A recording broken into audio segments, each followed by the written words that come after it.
আজকে আপনাদেরকে এক পল্লীবাজার কাহিনী শোনাবো। 15 ফেব্রুয়ারি যখন বাংলাদেশ ইংল্যান্ডের সাথে জয়লাভ করে, তখন অধ্যাপক আসিফ নজরুল একটা পোস্ট দেন সাকিবকে নিয়ে, যে সাকিব বাংলাদেশের সেরা ব্যাটসম্যান, সেরা বোলার, বাংলাদেশের 3 জন সেরার মধ্যে সে একাই 3 জন, বাকিরা 4, 5, 6। সে আরো অনেক কথা বলেন সাকিবকে নিয়ে, সাকিবের গুণগান মানে যা সত্যি তাই বলেন।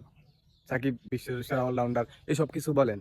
2024 আইসা সেই অধ্যাপক আসিফ নজরুলই একটা সাংবাদিকের ভিডিওতে দেখলাম, সাকিব তো আর বাংলাদেশ রাষ্ট্রের জন্য কিছু বয়ে আনি নাই। সাকিব নিজে অনেক কিছু অর্জন করেছে। বলতেছে যে সাকিব নাকি দেশের জন্য কিছু করে নাই, সাকিব নাকি তার নিজের জন্য সবকিছু করছে, নিজের জন্য অনেক কিছু অর্জন করছে। মানে যা করছে দীর্ঘ 1 যুগেরও বেশি, সে নাকি দেশের জন্য কোনো কিছু করে নাই, যা করছে সব নিজের জন্য করছে, নিজে অর্জন করছে। এখন আপনারাই বলেন, দীর্ঘ 1 যুগেরও বেশি সে কি করছে? তার পারফরমেন্স দিয়া তার মানে সে বিশ্বের সে 1 নাম্বার অলরাউন্ডার ছিল, 1 যুগেরও বেশি র্যাঙ্কিং 1 নাম্বার ছিল। সে দেশের জন্য কি করে না, পুরা বিশ্বের কাছে সে বাংলাদেশকে রিপ্রেজেন্ট করছে। সে ছিল হাজারো মানুষের আইডল। সে পুরা বিশ্বকে বাংলাদেশ নামক যে ছোট্ট একটা দেশ আছে সেটা চিনাইছে। সে ছিল বাংলাদেশের এক নক্ষত্র। সে আর কেউ না, বাংলাদেশের যান, বাংলাদেশের প্রাণ সাকিব আল হাসান।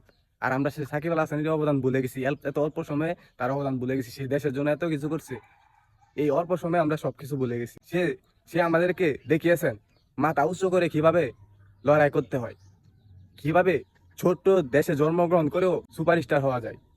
সে আমাদেরকে শিখিয়েছেন বাংলাদেশ নামক যে ছোট্ট একটা শব্দ, এটা কিভাবে বড় করতে হয়, কিভাবে বড় বড় দেশের সাথে লড়াই করতে হয়, কিভাবে মাথা উঁচু করে বাঁচতে হয়। সে পুরা বিশ্বের কাছে বাংলাদেশকে রিপ্রেজেন্ট করছে। বিশ্বের এই এই প্রান্ত থেকে ওই প্রান্ত বাংলাদেশ নামক যে শব্দ আছে এটা ছড়াইছে। আর আমরা সেই অকৃতজ্ঞ বাঙালি তার অবদান এত অল্পতেই ভুলে গেছি, এত অল্প সময়ে ভুলে গেছি। আমাদের চেয়েও এমন অকৃতজ্ঞ বাঙালি আর বোধ হয় বাংলার বুকে কখনো জন্ম নিব না, কখনো জন্ম নিছেও না। সে দেশের জন্য এত কিছু করছে, আর আমরা তাকেই ভুলে গেছি, তার অবদানই ভুলে গেছি। আজকে তার দুঃসময়, আজকে তার পাশে বেশিরভাগই অনেক ক্রিকেটারই তার পাশে দাঁড়াইছে।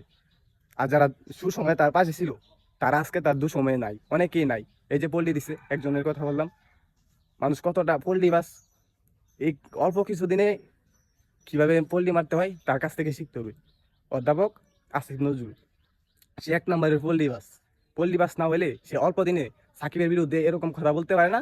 যখন মানে আরো আগে সাকিবের নামে প্রশংসা করছে, এখন সাকিবের দুঃসময়, এখন সাকিবের বিরুদ্ধে, সাকিবকে নিয়েই নানান কথা, নানান সাকিব দেশের জন্য কিছু করে নাই, সাকিব নাকি দেশের জন্য কিছু করে নাই। তো এত বছর 1 যুগের বেশি সে কি করছে? সবকিছু কি নিজের জন্য অর্জন করছে?